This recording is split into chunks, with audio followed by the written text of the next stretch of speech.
Welcome to Furthering Christendom. I'm your host, Tyler McNabb, and I'm here with a special guest today, almost Dr. Ben Koons. How are you doing today? I'm doing very well. Thanks for having me on your podcast, Tyler. Really appreciate it. Yeah, no, I'm a fan of the work that I've seen coming from you. Excited about it, and definitely want to share that with my audience today. Tell us real quick for those who don't know who you are or what your interests are. Tell us a little bit about yourself. Well, right now I'm studying for my PhD at Yale in the combined program for philosophy and classics that they have.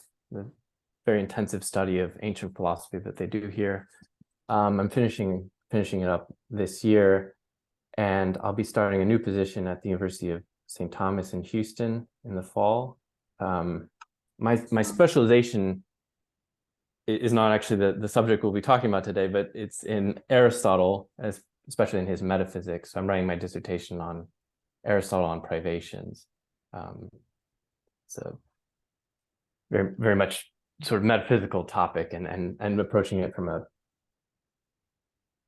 a historical angle. It's hard to express exactly the angle. It's sort of philosophy by historical means is how I would put it. Wonderful. And yeah, we last saw each other. I think who was with us? Max. Yes. Max Baker Hitch. Who else? Cesar Bernstein. Yeah, Cesar Bernstein. Nathan Helms. And then Colin Miller was supposed to be there, right? But then he wasn't able to make it or something, I think. I think that's right. Yeah. Yeah, we had a pretty epic game of was it Lord of the Rings Risk? And we went to the Viking museum and so forth in New York. That was great. Well, awesome. I look forward to seeing you later this year, and look forward to talking with you more in depth about what we're going to even talk about today. So, are you a convert, or did your dad convert first and then you, or how did that work out? Yeah, my dad actually converted when I was a freshman in high school. Okay. I was brought up in a Lutheran household, so I studied the small catechism for confirmation class, and very much formed in that sort of magisterial Lutheran framework. Like actual Lutheranism, not like Lutherans that don't actually believe anything within. Oh, no. I mean, this was Missouri Synod. They're very conservative Lutherans. Yeah, we had actually a very good religious education in a lot of ways. We had this 200 question test at the end of our confirmation class, and it was asking things about how many persons in the Trinity and how many natures is Christ, and things like that. But I converted when I was in college. I started reading the Church Fathers and pretty quickly saw that these were very Catholic Christians, and I also began to take up certain Marian practices, which that's really the end for Protestantism, because you have Mary praying for you. So I started saying the Rosary even before I became Catholic, and so it ended up moving a lot faster than I thought it would. Yeah. Well, so I'm a convert, and I came to the church kind of from a Reformed tradition, kind of a broadly Calvinistic tradition, right? And I've always enjoyed Plantinga's writings and Plantinga's Reformed Epistemology. I take Reformed Epistemology just to be the thesis that religious belief can be justified or warranted, right? Have positive epistemic status apart from argumentation. I like how Bergman likes to call it now inferentialism, right? The denial of inferentialism when it comes to religious belief. There's some, when I first became Catholic, I was kind of curious, like, why aren't all these Catholics Reformed epistemologists, right? What's going on here? And then, of course, I quickly found Linda Zabzewski's, 1992 volume, somewhere around that time, where there are several Catholic scholars and they're responding to kind of Plantinga's project, and they have objections to Plantinga. So I don't know. Can you think of maybe some of the Catholic objections that come to your mind first? I think there's two principal ones that I'm actually pretty sympathetic to. One is that you could understand Reformed epistemology, and in some ways it's sort of how Plantinga presents it, as opposed to natural theology. Not only do we not need to give these sort of classic arguments for the existence of God, but they're not very good, and they don't give you really warrant. They're not really successful in that regard. But I mean, this new volume 24, so proofs that show that Plantinga really is in the business of a kind of natural theology as well. So I think that one may have been accurate at a time, but it doesn't. Right. Early Plantinga. It's also not essential to the project of Reformed epistemology. That's right. I think the second one is going to be a similar issue. The second one is that the model that Plantinga gives is an individualistic one.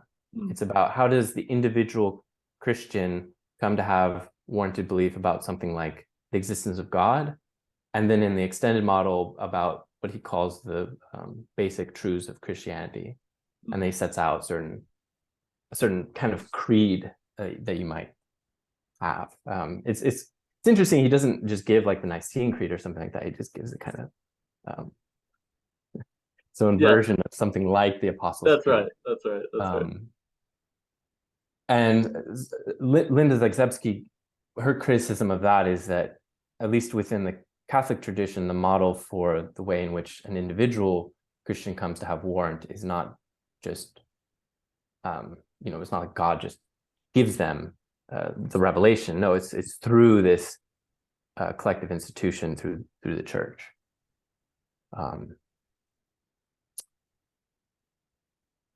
So I mean, I kind of agree with that. I mean, that's sort of my project, is I kind of agree with that criticism, but I just don't think it's essential to Reformed epistemology. And maybe it was, sort of true of the way in which Plantinga presented Reformed epistemology at a certain time in his career, but I don't see any need to make that essential to what Reformed epistemology is. Right. Yeah. In reference to your first comment, like, if you're Catholic, right, Vatican I makes it pretty clear that no, there are good arguments for God's existence. You can demonstrate God's existence from argumentation. So the kind of early Plantinga where he's like really skeptical or kind of down on natural theology. Yeah, I definitely feel you there.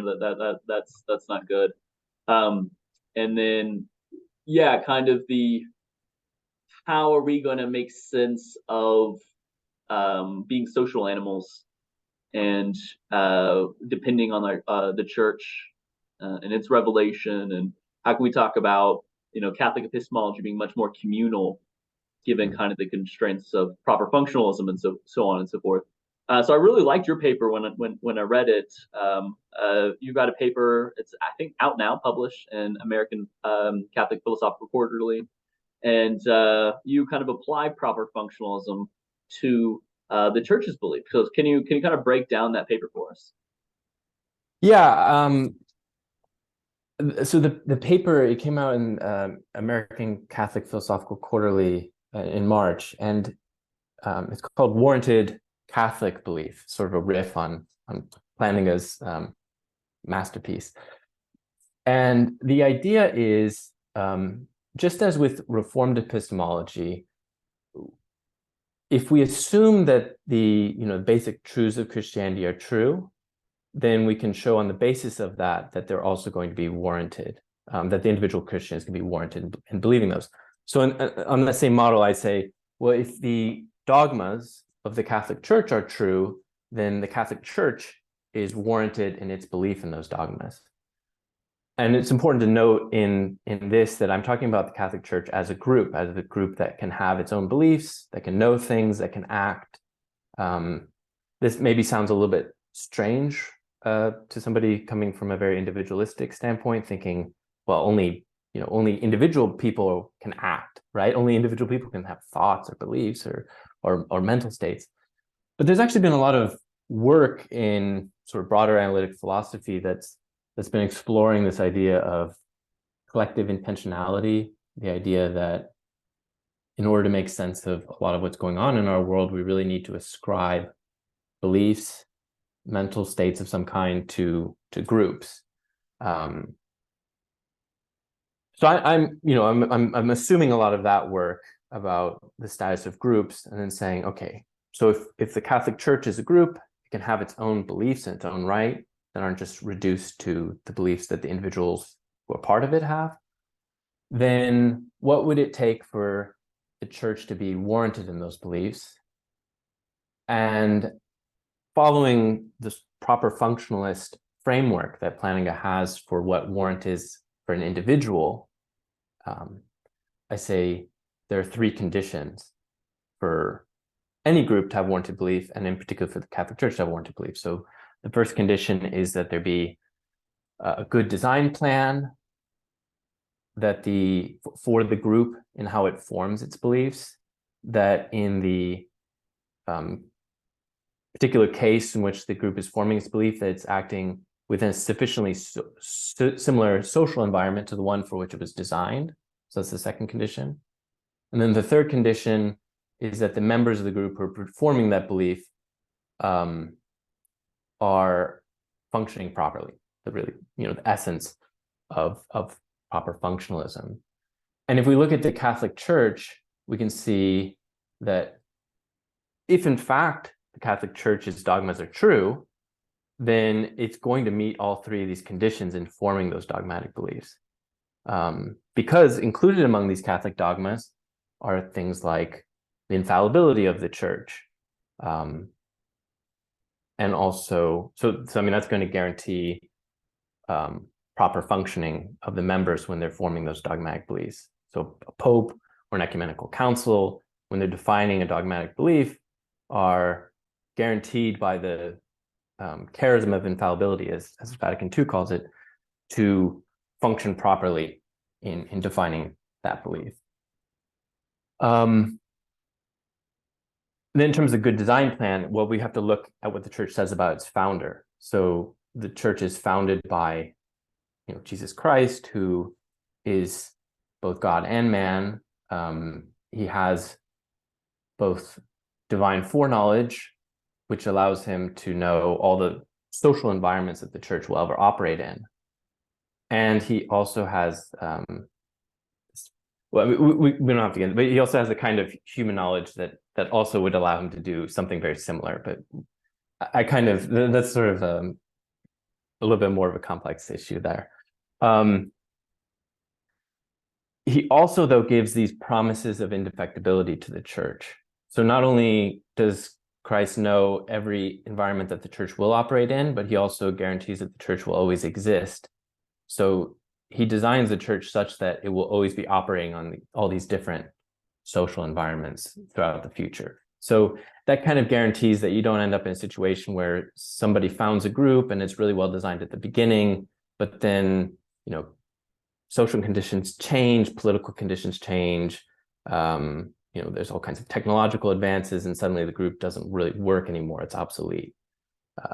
That won't happen with something like the Catholic Church, where you have this, divine, a being with divine knowledge that's actually founding it and designing it. So that's kind of the whole theory in a nutshell. There's also, basically working forwards and backwards. We can talk about that, but that's sort of the essence, I think, of the account of how the Catholic Church as a group can have warranted beliefs, or how, were it to be the case, the Catholic dogmas were true, the Catholic Church would be kind of warranted in those mimicking dogmatic beliefs. Plantinga's point, where if Christianity is true, then Christian belief is probably warranted. Well, if Catholicism is true, then the church is infallible. It was founded by Jesus Christ, who prepared the church, right? The gates of hell won't prevail against it, right? The Spirit will guide you in all truth, that sort of thing. The infallibility of the church has a certain way that the church kind of operates, right? There's certain Mhm. conditions in order for the church to kind of proceed with its infallible abilities, and it kind of has to work. It's the infallibility ability of the church has a way in which it should work, and kind of guarantees that it will work the right way under these Mhm. conditions. And obviously, since it's founded by Jesus, it's going to be a good design plan, and it's going to be ready for all sorts of different environments throughout the ages. Is this roughly what the you're getting Yeah, at? that's great. I mean, I have a quote. I think I include this in the paper. It's from the Catechism of St. Pius X, which I found this thing and I just, oh, this, I mean, he had my view. I don't, maybe I have his view, but in the Catechism, he asks, how are we certain that the Christian doctrine which we receive from the Holy Catholic Church is really true? We are certain that the doctrine which we receive from the Holy Catholic Church is true because Jesus Christ, the divine author of this doctrine, committed it through his apostles to the church, which he founded and made the infallible teacher of all men, promising her his divine assistance until the end of time. So I think we get in that very short catechism response all three of these conditions, talking about all men throughout time. So we're getting the social environments, talking about the divine founder, and committing it to the apostles and making and to the church and making it an infallible teacher. So getting that proper function in there as well. Right, right. Because the church will always work given that it's infallible. That's the idea, right? Mm. Okay.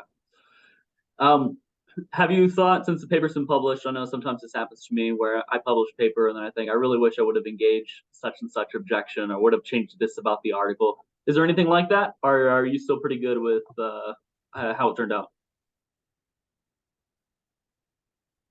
One of the things that, yeah, I mean, I've been working on the kind of prequel to it, Okay. where I'm working through the more general conditions on what is for a group to have warranted beliefs. And one thing there, I'm kind of starting to wonder about this whole notion of a design plan exactly. I think maybe Aristotle could give us a way to distinguish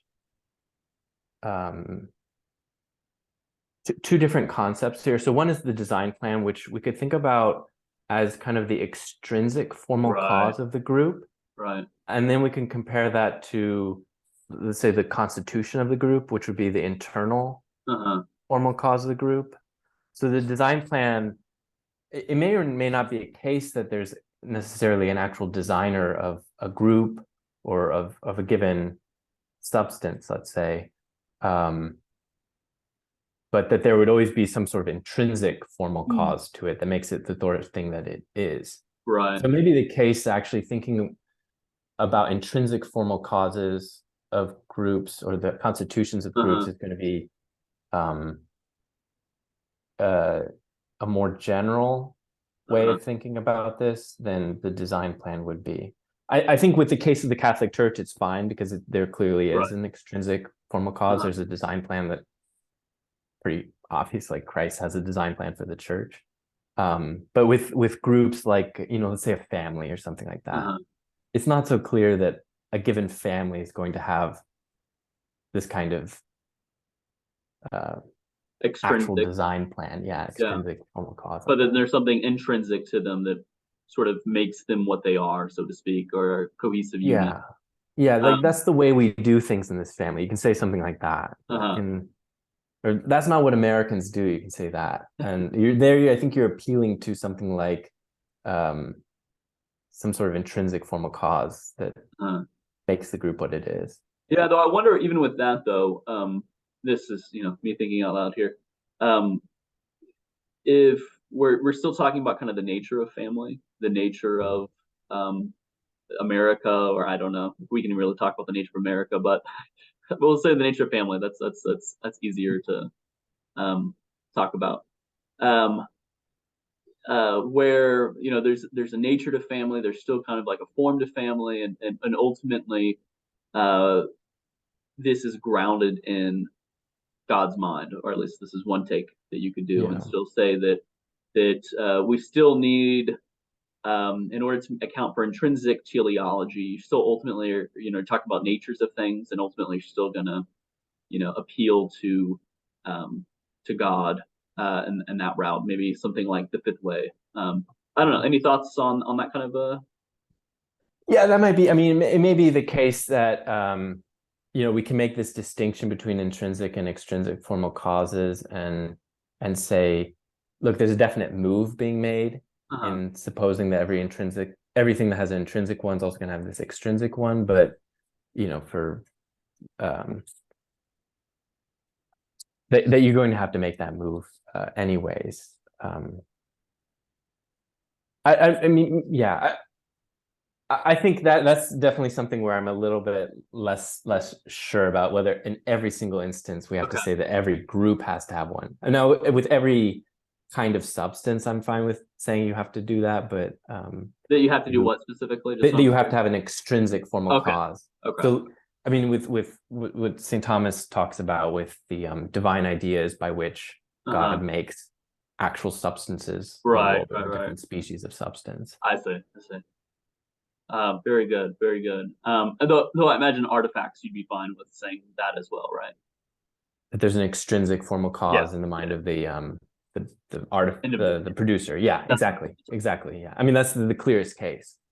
And so, on your view, is it the case that that there's an intrinsic and extrinsic, or is it such that you can have substances? So here, not talking about kind of collections of substances, but substances individually that have just simply intrinsic. Yeah,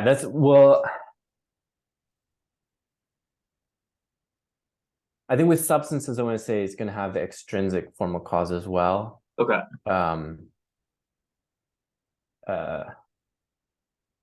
then with groups, I think with sort of naturally formed groups, I feel like that's where the issue runs in. 'Cause I think with kind of sort of intentionally formed groups, that's also a clear case. You can say, oh, the founding fathers of America, they had a sort of design plan that they were all debating about, and then they created America in light of that. Yeah, I see. Interesting. Yeah.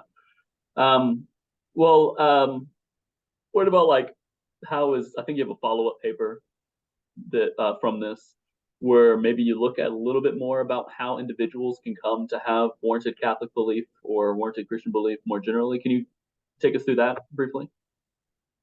Yeah, that one's, I mean, I think the appeal of it is very straightforward. You have this concept of the contemporary epistemology of testimony, which it's supposed to be sort of a sui generis means of transmitting warrant from one person to another. Right, at least a non-reductionist account.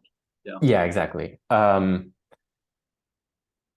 And basically saying, well, if it's possible for groups to be able to have beliefs, then it's also possible for groups to be able to transmit those beliefs by means of testimony. And then there's different models for how groups do, or basically how do groups transmit that warrant in terms of, is it merely just by asserting something that somebody's warranted in accepting the testimony of a group, or does the group also have to kind of really commit itself to that testimony, assure the person, oh, not only am I saying this, but it's really true. You should believe it. I assure you. So I mean, taking that kind of a model and saying the Catholic Church is clearly a group that's not only providing testimony, but providing assurance of its testimony to individual Catholics. And so given that the Church itself is warranted in these beliefs, it's able to then transmit by testimony that warrant to individual Catholics. Right. In that paper, one of the main issues I think I'm kind of saying, well, I think what's attractive about the model that I give here of how individual Catholics are warranted is that it does two things. So one is that I'm able to explain why a wide range of different Catholics of all kinds of different intellectual abilities, educational levels, levels of study that they've done into actual Catholic faith would still be completely warranted in believing Catholic dogmas. So I take this, case of the pious church lady who believes in the dogma of the Assumption. And when somebody asks her, why do you believe that? All she can say is, I learned it in catechism class from, Father Mahoney. That's it, right? And that's what the church teaches. And that's all she can tell you. She can't give you anything more than that. I want to say that she's totally warranted. There's nothing defective about her belief there. So I think, one, my model can explain why somebody like that is completely warranted. And then two, it explains the source of warrant in a way that doesn't end up falling back on private judgment. So by that, I mean a view on which individuals are warranted in a belief to the degree that they have some excellence in their powers of judgment by which they form that belief. I'm saying, the pious church lady, she doesn't have to have her judgment doesn't have to be at all. She just needs to accept this testimony, and that's all she has to do in order to be warranted. The worry is that on other models, you may end up with a situation where even if somebody is warranted in believing Catholic dogmas, the source of the warrant may just end up being their own reasoning abilities. Oh, this guy's so clever, and that's why he's warranted believing Catholic dogmas. But if you look at the three most recent ecumenical councils, there's a very consistent teaching against that kind of view about how individuals get their warrant in Catholic dogmas. Yeah. Awesome. Well, thank you so much, Ben, for coming on and sharing your work. It's really exciting stuff, and I'm really excited to see it published and out, and obviously look forward to maybe having you back on in the future. No, thank you again for having me on here, and it's a great pleasure to talk to you and get to see you again.